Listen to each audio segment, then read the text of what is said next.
चूंकि दरबार अब एक नई ऊंचाइयों पर जा रहा है, उसके अनुसार बात को और खोल के और स्पष्ट करके चलना उचित होगा। प्रार्थना हम अपने आराध्य से करते हैं, ईश्वर से करते हैं, जैसा आपका स्तर है। आप प्रार्थना दरबार से करते हैं। ये प्रार्थना करके आप अपने कष्टों को दरबार के सामने रखते हैं और आप निवेदन करते हैं। दरबार आपकी आस्था, विश्वास और श्रद्धा के अनुसार आपके प्रार्थनाओं को, निवेदन को पूर्ण करने की कोशिश करता है। आपके पुण्य के आधार पर पूर्ण करता है जो आपको दरबार से प्राप्त है।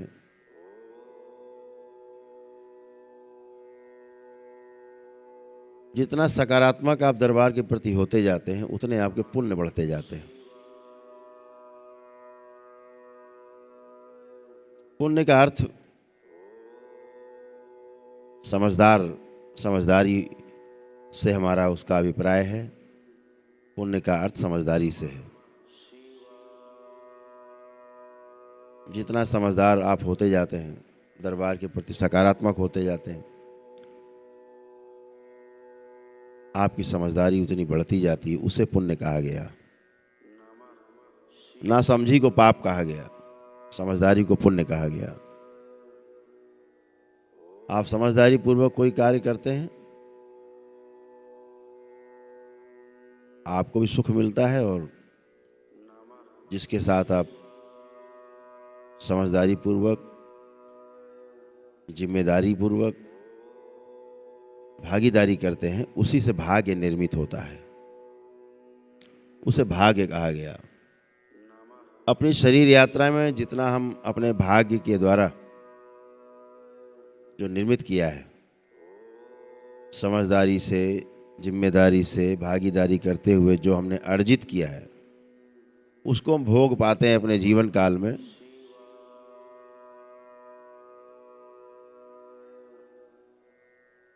और जो भोगने से बचा रह जाता है,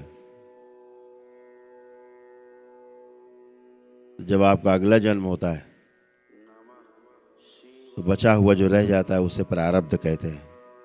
अच्छा हो या बुरा हो, उसे प्रारब्ध कहते हैं, और उसे आपको भोगने के लिए पुनः से जन्म लेना पड़ता है। पुनः से जन्म ना लेने का एक ही उपाय है कि अकाउंट नील रहे। अब न पाप है न पुण्य, आप दोनों से परे हो गए।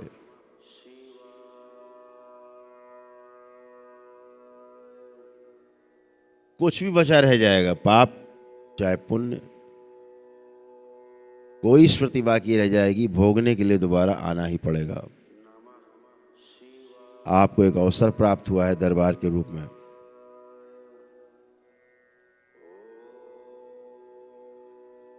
कि अपने शरीर के अंतिम जीवन यात्रा के अंतिम चरण में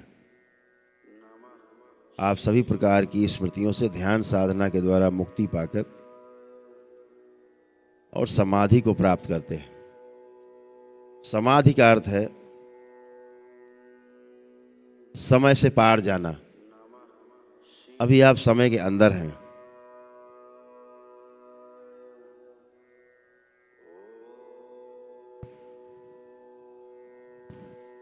अभी आप समय के अंदर हैं, तो आपको उसकी पूरी महत्ता पता नहीं चलती।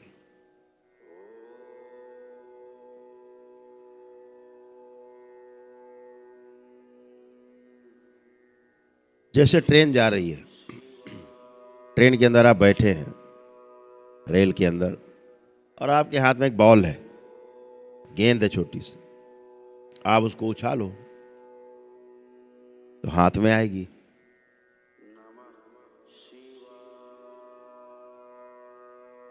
चाहे जितनी बार उछाल के देख लो, वो हाथ में ही आएगी।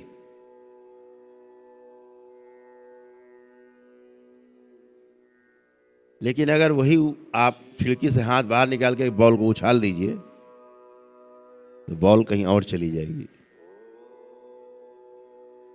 उसी बॉल को आप ट्रेन के अंदर उछाल रहे हैं, वो आपके हाथ में वापस आ रही है। केवल खिड़की के अंदर और खिड़की के बाहर का फर्क है।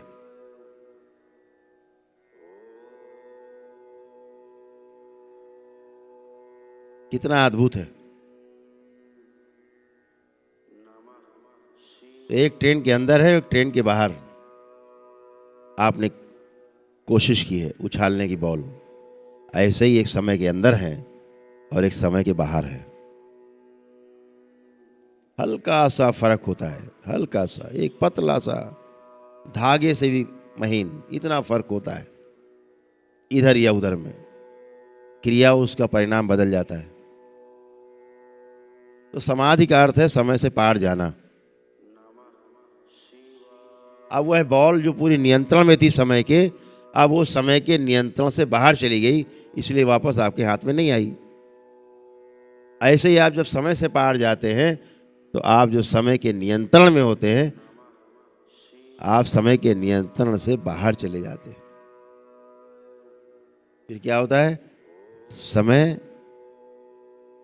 के पार अर्थात समाधि, अर्थात समय आधि, दोनों शब्द, जो दोनों शब्द हैं उनको मिला के बन गया समाधि। एक सुअवसर आप सबके पास है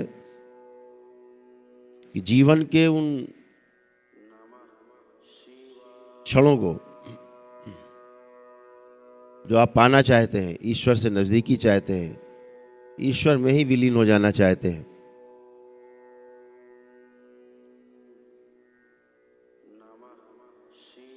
दरबार आपको वो सब उपलब्ध करा रहा है धीरे धीरे, कि आप ये करते करते धीरे धीरे इतनी सरलता से आप समय के पार जा सकते हैं। आपको कोई आश्चर्य नहीं होगा, अरे ये तो हम बड़े आराम से आ गए। ये बहुत आराम से जो आ गए वो नित्य अभ्यास के कारण होता है। एक कहानी सुनी थी हमने, ये एक किसान का बेटा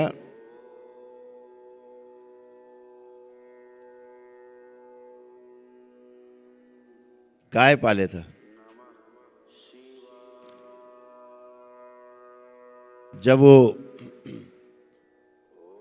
गाय ने एक बच्चे को जन्म दिया, बछड़े को, छोटा सा था, तो किसान का वो जो बेटा था उस बछड़े को अपने कंधों पर रख करके और घुमाता था, खिलाता था। ऐसा वो रोज करता था। एक भी दिन उसने चूक नहीं की अभ्यास में। अब गाय का बछड़ा हो गया 2 साल का, तो एक सज्जन आए, उससे उन्होंने कहा कि क्या इस बछड़े को, अभी जो काफी तंदुरुस्त हो गया था बछड़ा, बैल बन गया था, इसको कंधे पे उठा के घुमा सकते हो? तो कहा कैसे पागलपन की बात करते हो, बैल को कौन कंधे पे उठाएगा? उसने कहा देखो हम उठा देते हैं। उसका तो रोज का अभ्यास था, उसे तो पता ही नहीं लगा अभ्यास में कि बड़ा हो गया है बछड़ा, अब बैल बन गया। उसने कंधे में रखा और घुमा दिया, एक चक्कर मार दिया, तो लोग तो होश उड़ गए। लेकिन उसके लिए सामान्य घटना थी, क्योंकि उसने अभ्यास को नहीं छोड़ा था एक भी दिन। तो उस अभ्यास को करते करते हमारे महापुरुषों ने कहा भी है कि करत करत अभ्यास के जड़मति होए सुजान।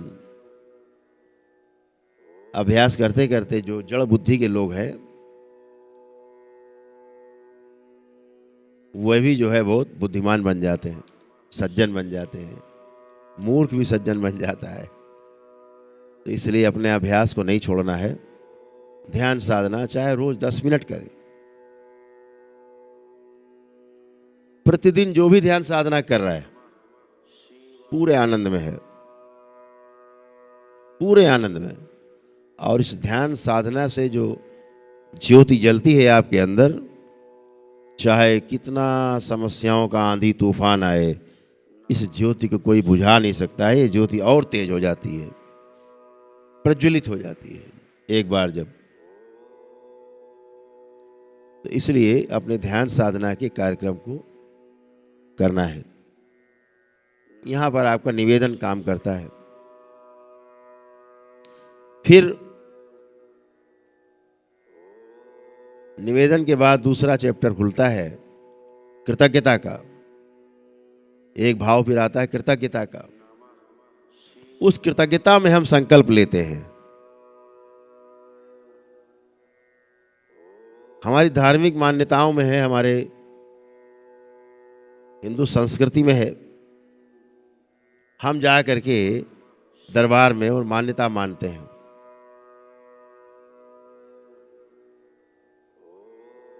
यह भोलेनाथ हमारा ये काम हो गया तो मैं ये करूंगा दरबार के लिए, ये संकल्प है। मेरा ये कार्य संपन्न हो गया तो मैं फिर ये करूंगा दरबार के लिए, ऐसा करूंगा, ये संकल्प है। तो प्रार्थना और संकल्प का अर्थ इतना ही है। प्रार्थना जब करते हैं तो ईश्वर से करते हैं, और संकल्प जब करते हैं तो स्वयं में करते हैं।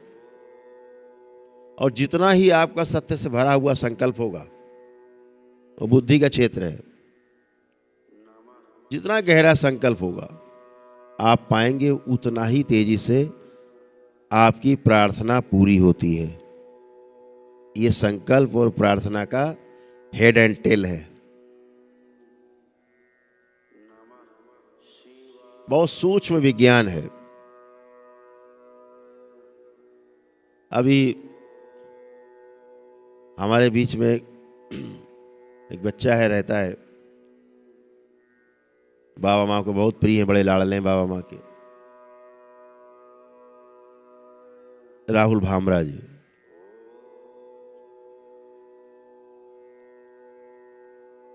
सोलन में उनका व्यापार है, हिमाचल में, रहते पंजाब में, लेकिन व्यापार वहाँ है। अभी हम लास्ट टाइम सोलन गए, उन्होंने ध्यान साधना का केंद्र बनाया सोलन में। बहुत खुशी हुई, बहुत खुशी हुई। हम तो आसपास के सभी जो क्षेत्र के दरबार के बाबा के भक्त हैं, शिष्य हैं, हम सभी से आग्रह करेंगे कि सोलन में जो ध्यान साधना का केंद्र बना है, राहुल भामरा जी ने बनाया है, वहाँ पर जा कर के नियमित रूप से अपनी ध्यान साधना कर सकते हैं। वो कुछ कार्यक्रम वहाँ के लिए बना रहे हैं। वहाँ पर उन्होंने नेचुरोपैथी का सेंटर भी बनाया हुआ है, जहाँ पर अपने आप शरीर की शुद्धि भी कर सकते हैं, और ध्यान साधना का ही बनाया है जहाँ अपने जीवन की भी शुद्धि आप कर सकते हैं। दोनों चीज़ें बनाई उन्होंने, बहुत सुंदर तरीके से बनाया। तो वहाँ के लोग साधना, ध्यान साधना और अपना शरीर का स्वास्थ्य ठीक रख सकते हैं। तो मैं जब उनके घर गया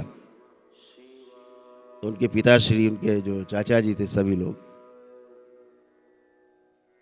उन्होंने 2-4 लिफाफे ला के मोटे मोटे रख दिए। तो हमने कहा ये क्या कर रहे हैं? कहे नहीं नहीं, ये, हमने कहा नहीं ये रखो, अभी फिर बाद में देखेंगे। उन्होंने कहा नहीं नहीं, ये तो लेना पड़ेगा, ये तो हमारे संकल्प का है, हम संकल्प कैसे तोड़ सकते हैं? तो हमने कहा ये देने वाला संकल्प कहाँ से आ गया? तो उन्होंने कहा मैंने संकल्प किया था कि मेरी जो भी कमाई होती है, मान लो 100 रुपए कमाई होती है, तो अब अगर उस 100 रुपए से ज़्यादा हमारी कमाई होने लगेगी तो उसमें से हम इतने % निकाल के आपको दरबार को हम भेजेंगे हमेशा। तो ये उससे ऊपर की कमाई हुई है प्रार्थना के बाद, तो मेरा जो संकल्प था पूरा हुआ, तो उसका कुछ % है, इसलिए तो आपको लेना ही पड़ेगा, तो दरबार में देना ही पड़ेगा। तो प्रार्थना और संकल्प का एक चोली दामन का साथ है। आपकी प्रार्थनाएं आपके संकल्प के अनुसार पूरी होती हैं, इस बात को ध्यान रखो। यह आपकी इच्छा पर है कि आप केवल प्रार्थना करते हैं या साथ में संकल्प भी करते हैं। संकल्प का होता है अर्थ मैं ये करूंगा, जीवन का लक्ष्य मिल जाता है। और दो पैर पे चलने की जो व्यवस्था है, जो एक पैर पे आप चल रहे होते हैं उछल उछल के प्रार्थना कर रहे होते हैं, संकल्प का जब पैर चलना चालू होता है तो दो पैर हो जाते हैं, एक प्रार्थना का एक संकल्प का, फिर आप दौड़ लगा पाते हो। दरबार में एक स्लोगन पहले लिखा रहा करता था, इसी दरबार में बड़ा बड़ा अक्सर लोग चर्चा कर देते, पुराने लोग दरबार के, उसमें लिखा रहता था, बाबा के लिखवाया स्लोगन था, जितनी श्रद्धा उतना काम। पुराने लोग होंगे हाथ उठा के बता सकते हैं, लिखा देखा हो, देखा आगे उठ रहे हैं हाथ बता रहे। तो जितनी श्रद्धा उतना काम, जैसा आपका संकल्प होता है वैसे ही आपकी प्रार्थनाएं भी पूरी होती हैं। मैंने कभी ये चर्चा नहीं की है, लेकिन अब चूंकि ध्यान साधना के कार्यक्रम में आ गए हैं तो यहाँ पर संकल्प का एक बहुत बड़ा महत्व है। वो चाहे आप 10 रुपए का ही संकल्प करते हैं, चाहे 10 करोड़ का संकल्प कर लें, उस आपके संकल्प पे ही सारी प्रार्थनाएं पूर्ण होती जाती हैं। बहुत लोग कहते हैं गुरुदेव हम व्यापार कर रहे हैं, लाभ नहीं हो रहा है। दरबार कहता है नहीं, ऐसा बिल्कुल नहीं है। लाभ आपको हो रहा है, केवल आपके हाथ इतने खुले हुए हैं कि धन आपका खर्चा हो जाता है, आपको पता नहीं लगता धन चला किधर गया। संकल्प करो तो धन सही जगह जाएगा आपका, और प्रार्थना आपकी पूरी होने लगेगी, आपका भी धन संचय होने लगेगा। तो लोग धन संचय को ही लाभ मानते हैं, कमा रहे हैं खर्च कर रहे हैं उसको लाभ में नहीं गिनते। तो दरबार ने वो सब सारी शक्तियां खोल रखी हैं कि आपके पास धन आए, आप शान से रह भी सकें, लोगों को सहयोग कर सकें, दान पुण्य भी कर सकें, और अपने परिवार का विकास भी कर सकें, उनका पढ़ाई लिखाई, उनके अध्ययन का सब व्यवस्था कर सके, स्वास्थ्य का, शिक्षा का उनकी व्यवस्था कर सके। तो आपके प्रार्थना और संकल्प का इतना ही अर्थ है, इसे आपको समझना है अपने अपने अनुसार। तो आज के ध्यान साधना में 4 चरण होंगे, एक एक चरण बढ़ता जाएगा आपके ध्यान साधना में। अभी तक 3 चरण की ध्यान साधना थी। पहली आत्म शुद्धि की क्रिया होती थी, फिर बीच में प्रार्थना और संकल्प होता था दूसरे चरण में, और तीसरे चरण में ध्यान साधना होती थी। आज पहले चरण में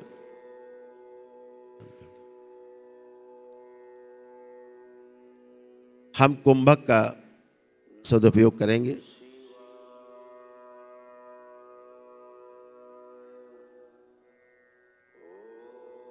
उसमें 3 प्रकार से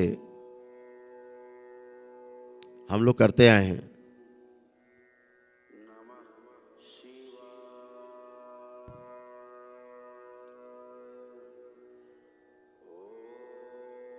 प्राणायाम में हम लोग करते हैं। तो सबसे पहले जो ईड़ा पिंगला नाड़ी हमारी है उसको समझना बहुत आवश्यक है। 2 स्वर हैं नाक से, बाएं स्वर को हम लोग ईड़ा बोलते हैं, ईड़ा, और दाहिने से जो निकल रहा है स्वर, श्वास छोड़ते हैं, उसे पिंगला बोलते हैं। एक ठंडा स्वर है, जो ईड़ा है वो ठंडा है, जो बायां स्वर है, और जो पिंगला है, जो दाहिना स्वर है, वो गर्म है। महापुरुषों ने प्रतीकात्मक रूप में ईड़ा को गंगा कह दिया और पिंगला को जमुना कह दिया। ये 2 नाड़ियां हैं। एक तीसरी भी है जो सूक्ष्म है, जो इन दोनों के बीच में है, जिसे सुषुम्ना कह दिया गया।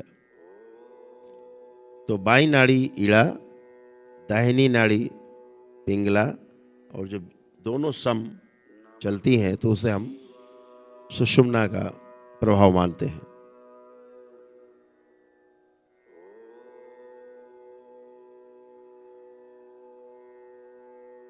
ऐसा है नहीं, इड़ा पिंगला के साथ में जो सुषुम्ना है वो सूक्ष्म है, जैसे ज्ञान सूक्ष्म है। आपको ज्ञान का अर्थ होता है अनुभव।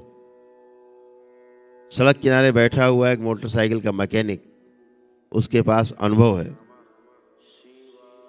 वो 10 साल से 20 साल से मोटरसाइकिल बना रहा है, सड़क किनारे बिगड़ी मोटरसाइकिल मिनटों में ठीक कर देता है, घंटों में।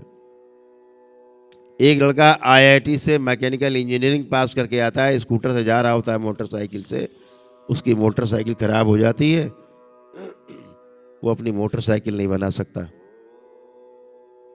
वो मैकेनिकल इंजीनियर है।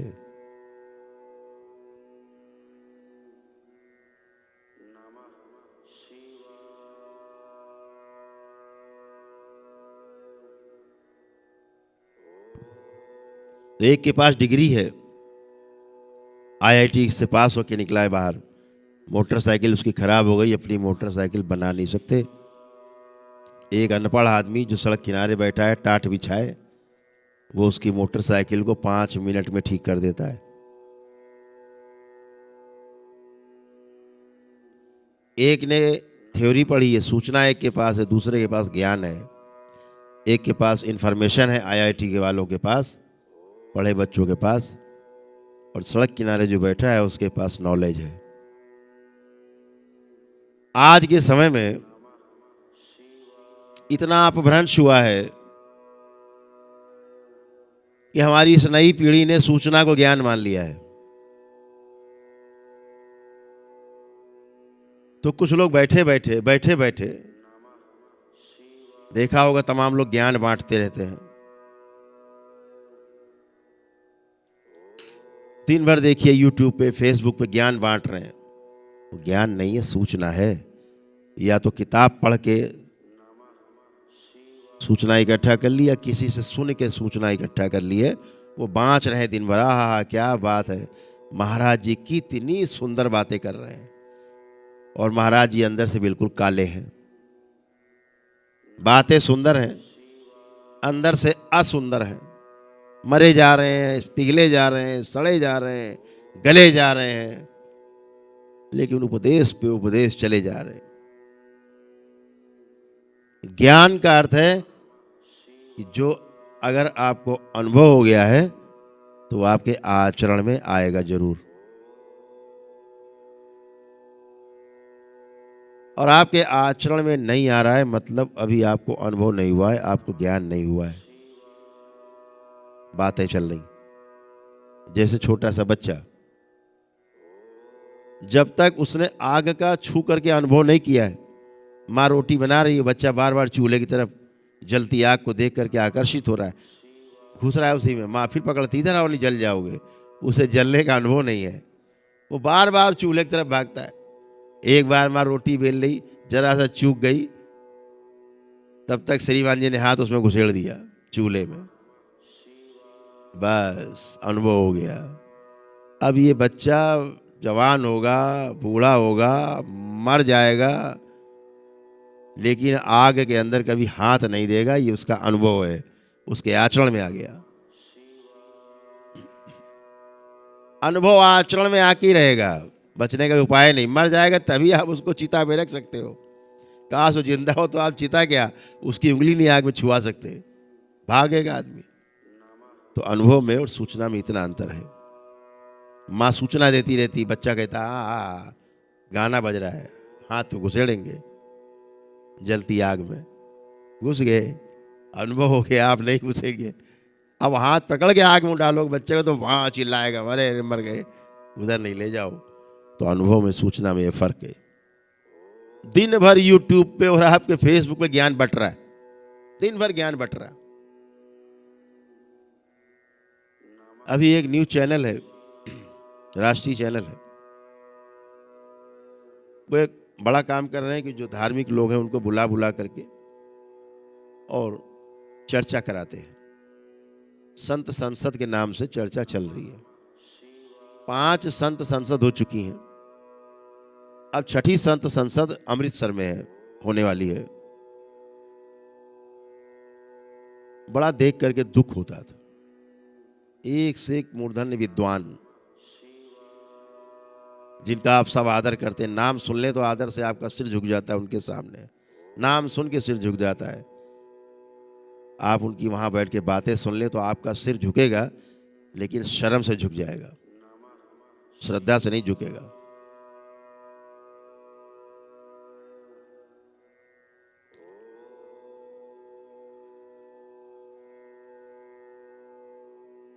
अनुभव नहीं है, खाली पिटारा है। थोथा चना बाजे घना।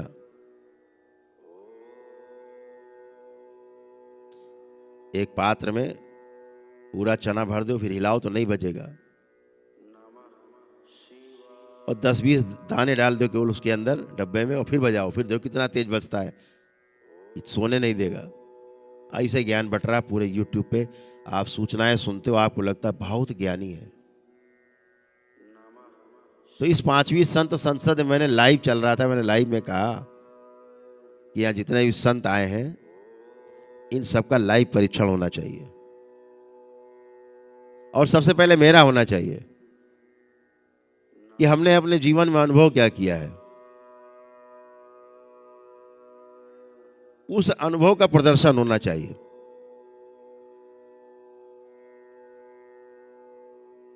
सूचना से काम नहीं चलेगा। सब इतना पढ़ लिए हैं, सब एक दूसरे की बात को चिल्ला रहे हैं, नेता बन गए सारे, यहाँ सब लीडर बन गए।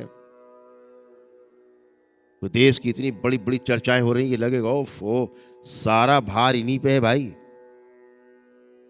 ध्यान साधना से गायब है, ध्यान साधना है नहीं, न कर पा रहे हैं न करा पा रहे हैं। 2 ही 3 काम चल रहे हैं, भंडारा, लिफाफा, बहुत आगे बढ़ गए तो गौशाला, काम खत्म।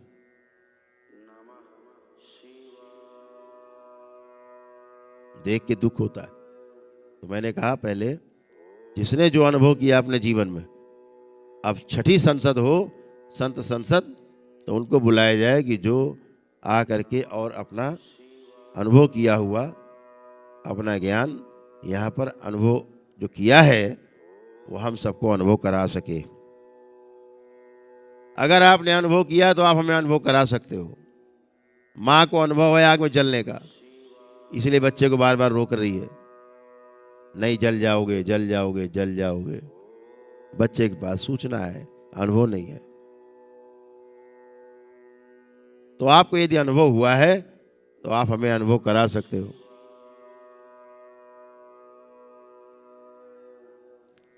और आपको अगर अनुभव नहीं हुआ है तो आप हमें अनुभव नहीं करा सकते। अगर यहाँ से आप वैष्णो माता रास्ता गए हैं, आप जानते हैं, तो कोई पूछेगा तो आप बता देंगे ऐसे ऐसे हम गए थे, ऐसे ऐसे आप चले जाइए।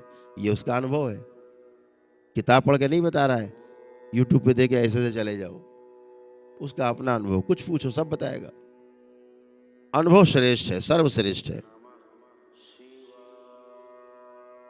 तो मैंने कहा जितना भी स्कूल से लेकर के और धर्म की अंतिम किताब तक जितनी भी पढ़ी है हम धर्माचार्यों ने, उन सारी किताबों को जो बोझ आसमान तक है, जिनको पढ़ पढ़ के बोल रहे हैं, एक बोल रहा है ऐसा है, दूसरा कह रहा है नहीं उस किताब में ऐसा लिखा है, ऐसा नहीं है, तीसरा कह रहा है नहीं वो नहीं, फला किताब में ऐसा लिखा है, ऐसा नहीं है।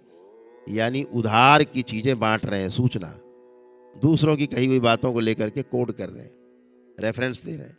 मैंने कहा सारी किताबें निकालो, चाहे स्कूल की किताब हो और चाहे कोई भी किताब हो संसार की जो पढ़ी हो आपने, जिसको आप कोई किताब मानते हो लिखी हुई, सबको उठाओ और बाहर फेंक दो, अपने मस्तिष्क से निकाल के कचरा बाहर।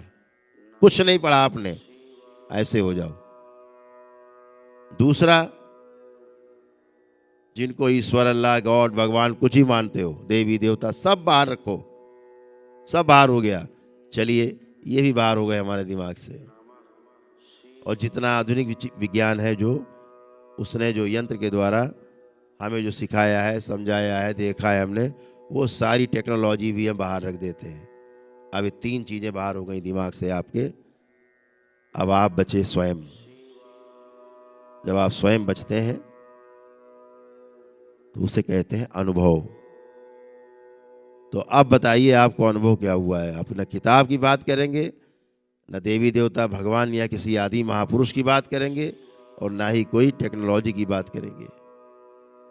अब आप बचे हैं, आप बताइए आपने जीवन में अनुभव क्या किया है, उस अनुभव के आधार पे बात होगी। तो बहुत लोगों को हमारी बात से झटका लग गया, और दरबार का काम है झटका देना, झिझकोरना। दरबार यही काम करता आ रहा है शुरू से।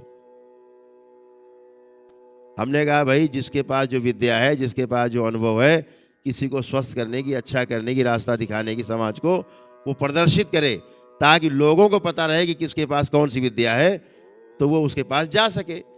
जैसे जो डॉक्टर है लिखा रहता है बाहर, वो चाइल्ड स्पेशलिस्ट, बच्चों का डॉक्टर, लिखा रहता है हार्ट स्पेशलिस्ट, हृदय के डॉक्टर, लिखा रहता है ये न्यूरो के डॉक्टर। तो सबको पता है ना, ये किडनी के डॉक्टर, तो जिसको जो रोग होगा उसी के पास चला जाता है। बोर्ड लगा है, आपका भी तो बोर्ड दिखना चाहिए। आपको क्या पता हुआ है, जीवन में क्या अनुभव किया है, या केवल बड़ी बड़ी दाढ़ी रख लिए, बड़े बड़े बाल बढ़ा लिए, गिरे हुए कपड़े पहन लिए, या हमारी तरह सर मुड़ा के बैठ के कपड़े पहन के भेष बना लिया, ऐसे ही बैठ गए, बेवकूफ़ बना रहे हो सबको, दुनिया को। भाई बहुत लोगों को खराब लग गया। और हम बताएं, खराब उसी को लगा जिसके पास अनुभव नहीं था। अनुभव नहीं था। एक सज्जन उस संसद में इतना चिल्ला रहे थे, माइक पकड़ लिया, 1 घंटा छोड़े नहीं, खोपड़ी बड़ी मुड़ा के बड़ी मोटी चुटैया रख ली, तिलक तिलक त्रिपुण लगा के, गिरुआ बस पहन के आगे लगे झाड़ने सूचना। उनको बहुत खराब लगा, अरे साहब ऐसा कैसे बोल दिया। उनसे संचालक ने कहा टेलीविजन के कि तुमने बकबक बकबक बोल तो दिया, लेकिन जब वो करौली शंकर सामने बैठेंगे तो तुम्हारी खिड़की बंद जाएगी। जब अनुभव की बात करेंगे वो, तो तुम्हारी हेकड़ी निकल जाएगी 2 मिनट में। तो उन्होंने लिखा पढ़ी में माफी मांगी। तो सूचना और ज्ञान में ये फर्क है। तो आप सब परम सौभाग्यशाली हैं कि सूचनाएं तो आपके पास लाखों रही हैं, अब आप अनुभव की ओर बढ़ रहे हैं, और आपको पूरा ध्यान अपने अनुभव प्राप्त करने में लगाना है, अनुभव को उपलब्ध होना है। अनुभव आपको होता नहीं, अनुभव को आप उपलब्ध होते हैं। और जैसे ही आपको अनुभव होता है, आपको सूचना का प्रमाण मिल जाता है। प्रमाण अनुभव से ही मिलेगा, सूचना से नहीं। रास्ते में माइल स्टोन रहता, लिखा रहता दिल्ली 320 किलोमीटर दूर, सूचना है। दिल्ली 319 किलोमीटर दूर, सूचना है। ये सब सूचना है। लेकिन जब जहां लिखा होता है माइल स्टोन पे दिल्ली 0, ये प्रमाण मिल गया, दिल्ली आ गए, ये अनुभव हो गया। तो अनुभव और प्रमाण में इतना फर्क नहीं है। अनुभव ही प्रमाण है, प्रमाण ही अनुभव है। तो सूचना से आप अनुभव की ओर यात्रा कर रहे हैं। ध्यान रखें, अपने अनुभव को अपने अंदर ही शेयर करें। अपना अनुभव किसी अन्य को शेयर नहीं करें, क्योंकि उससे दूसरों में भ्रम उत्पन्न हो सकता है। हमने YouTube चैनल में कई जगह देखा है, कुछ लोग दरबार के संकल्प कराने लगे, आओ हम संकल्प करा रहे। इस देश की समस्याओं के बारे में, उसके समाधान के बारे में मैं बोलूं, और वही बात अगर इस देश का प्रधानमंत्री बोले, दोनों की बात एक ही है, लेकिन दोनों की बात का जो परिणाम आने वाला है वो अलग अलग है। उनकी बात को वजन दिया जाएगा राजनीति में। जो प्रधानमंत्री देश का कह रहा है वो बात एकदम करेक्ट, बात एक ही होती है। एक खुद समस्याओं से घिरा व्यक्ति दीक्षा दे रहा है, उसकी समस्याएं दीक्षा के साथ साथ जाएंगी स्मृति के रूप में। आप उससे बच नहीं सकते परंपरा से। संकल्प प्रार्थना करा रहे हैं बैठ के, अपनी समस्या साथ में आपको बांटे दे रहे हैं, सबको बांट रहे हैं। बेचारे भक्तों को पता नहीं, कुछ लोग ग्रुप बना बना बैठे हैं और कुछ नौटंकी बना के बैठ करके पूरा आप देखेंगे डिट्टो जो हम संकल्प कराते हैं बिल्कुल डिट्टो संकल्प ध्यान साधना करा रहे हैं बैठ के, सबको बेवकूफ बना रहे हैं। आपको दरबार जो बताता है आप देखते हैं, आपने सुना समझा, अपना आप स्वयं घर में करें। फिर आप अपना चैनल खोल लें दरबार का। अभी हम ध्यान साधना के कार्यक्रम में उतरेंगे। इतनी लंबी बात हमने आपसे इसलिए की है ताकि आपको असुविधा ना हो जीवन में। तो जो भी ध्यान साधना का कार्यक्रम होता, अगर कोई लेट हो गया है, नहीं कर पा रहा, तो वीडियो तो पूरा पड़ा ही हुआ है। किसी भी समय खोल कर सीधा 11 जलाई और ध्यान साधना का अपना खोला चैनल अपना, और ध्यान साधना पूरा सुनते हुए परिवार ने बैठ के कर लिया। कोई आपत्ति नहीं है, क्या दिक्कत है, खूब करिए। अब आपने सीख समझ लिया है तो आप घर में रोज कर सकते हैं। जब घर में रोज करें तो दरबार की अपना कैंडी जला लिए, एक मोटी एक आती है दरबार से, कैंडी अगरबत्ती होती है पतली सी, उसको जला लिया। रोज करो अपना। लेकिन जब हम कराएं तब सीधा 11 का प्रयोग जरूर करें, क्योंकि उस समय पूरा दरबार उपस्थित होता है। उस समय पूरा दरबार उपस्थित होता है, तो उस समय सीधा 11 जरूर जला लें। या मेरी अनुपस्थिति के बाद जब हम संकल्प करा चुके हैं और आप उसके बाद अपना सीधा 11 जला करके पूरा ध्यान साधना का पूरा कार्यक्रम वैसे ही कर सकते हैं। जो हम प्रार्थना संकल्प कराते हैं शनिवार में, वैसे ही कर सकते हैं। इस बात को ध्यान रखना है। लेकिन रोज जो नियमित कर रहे हैं, नियमित रोज कर रहे हैं, अपना एक कैंडी जलाई और अपना ध्यान साधना किया। लेकिन जब मैं कराऊं तो सीधा 11 को जरूर आप कराएं। वो सीधा 11 नहीं, वो सूक्ष्म जगत के लिए, आपके दरबार के गणों के लिए, गणिकाओं के लिए, सेवक सेवकाओं के लिए, जो दरबार में दोनों दरबार माँ बाबा के साथ सक्रिय है पूरे सृष्टि में, उनके लिए एक प्रकार का भंडारा है, उनका सम्मान है। जब आप सीधा 11 जलाते हो वो प्रसन्न होते हैं आपसे। जैसे स्थूल जगत में आप किसी के यहाँ जाते हो और उसके यहाँ बैठते हो तो आपको चाय नाश्ता पानी कराता है, भोजन भी कराता है, तो आपको प्रसन्नता होती है, संबंध श्रेष्ठ होता है, बढ़ता है। ऐसे ही सीधा 11 का भी कार्य है। दरबार जाता है और आपके यहाँ एक प्रकार से सुगंध का भोजन ग्रहण करता है, उसे करते जाएंगे। दूसरा, ध्यान साधना की दरबार की जो विधि है, ये भी आपको सूचना दे दें, वो दरबार की बाबा और मां के द्वारा निर्मित विधियां हैं। किसी की उधार की विधि नहीं है कि कहीं कोई करा रहा है तो दरबार उसकी नकल करके करा रहा है। नकल का मतलब स्मृति आएगी उसकी। किसी परंपरा की विधि का हम यहाँ आपको कराने लगेंगे, उस परंपरा के कष्ट, उस परंपरा के रोग, उस परंपरा की जो विकृति है, मानसिक विकृति है, या उस परंपरा का किसी परंपरा से विरोध रहा है, तो उसकी गंदगी आप में आएगी आएगी और आएगी। इसलिए किसी दूसरी परंपरा की विधियों का अगर आप पालन करते हैं तो आपको कष्ट में रहना होगा। इससे आपको संसार में कोई नहीं बचा सकता। तो दरबार की अपनी बनाई गई विधियां हैं, और जो सैद्धांतिक विधि है वो भगवान शिव के द्वारा जो 112 विधियां विज्ञान भैरव तंत्र में है, वही 112 विधियां हैं। इसके बाद सब रिसर्च है। सर्च कहाँ है? भगवान शिव ने सप्तऋषियों को ज्ञान दिया, अनुभव कराया, फिर वो आगे बढ़ते बढ़ते बढ़ते सब तक पहुंची। पार्वती को सुनाया वो विधियां, वो 112 विधियां हैं, उनमें कोई दोष नहीं है। लेकिन किसी की सिद्धांत के अनुसार, 112 सिद्धांतों के अनुसार कोई विधि, कोई रिसर्च कराता है, करता है, तो उसमें उसका मिक्स हो जाएगा, फिर वो परंपरा कहलाती है। तो इस बात को ध्यान रखना है हमेशा। क्योंकि बहुत से लोग हम देख रहे हैं यूट्यूब चैनल पे कि आधी ध्यान साधना बातचीत दरबार की और आधा अपना कहीं इधर निकाला, उधर कलाए, इधर कलाए सूचना में, और सब मिक्स कर दिया, गुड़ गोबर हो गया, उसके कष्ट आने लगते हैं। फिर दरबार में खड़े आकर के यहाँ रोते हैं, ये कष्ट, वो कष्ट, वो कष्ट, ये कष्ट। हम देखते हैं, चुपचाप हटा देते हैं, बोलते नहीं। क्योंकि बाहर की विधियों को किसी को भी ये आदेश निर्देश नहीं दिया गया है कि बाहर किसी परंपरा की विधियों को, किसी भी कोई महापुरुष की बातों को आप यहां कोट करें।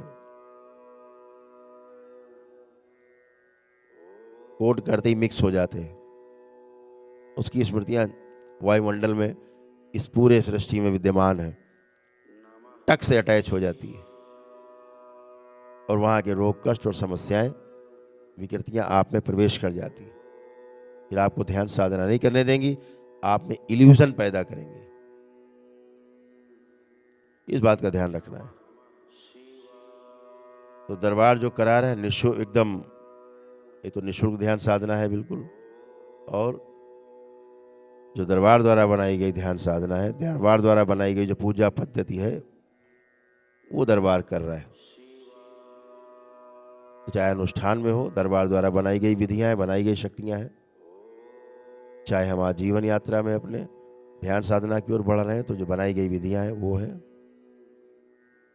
छोटा सा जीवन काल है, बहुत बड़ा जीवन नहीं होता। इसी में ही जो कर सकते हैं आप कर लें, नहीं तो उसके बाद तो हरिहर है। राम नाम की लूट है, लूट सके सो लूट, अंत काल पछताएगा जब प्राण जाएंगे छूट। समय है, उस समय का सदुपयोग करिए, अनुभव करिए।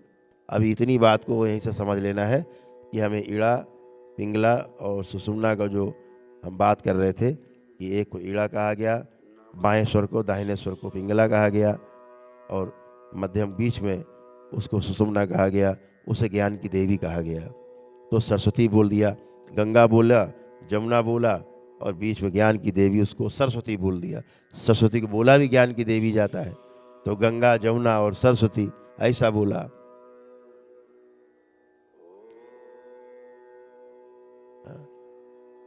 तो किसी ने क्या बोला, जैसे धारा और राधा अक्सर हम बोलते हैं कि भाई लोगों को बेवकूफ़ मत बनाओ।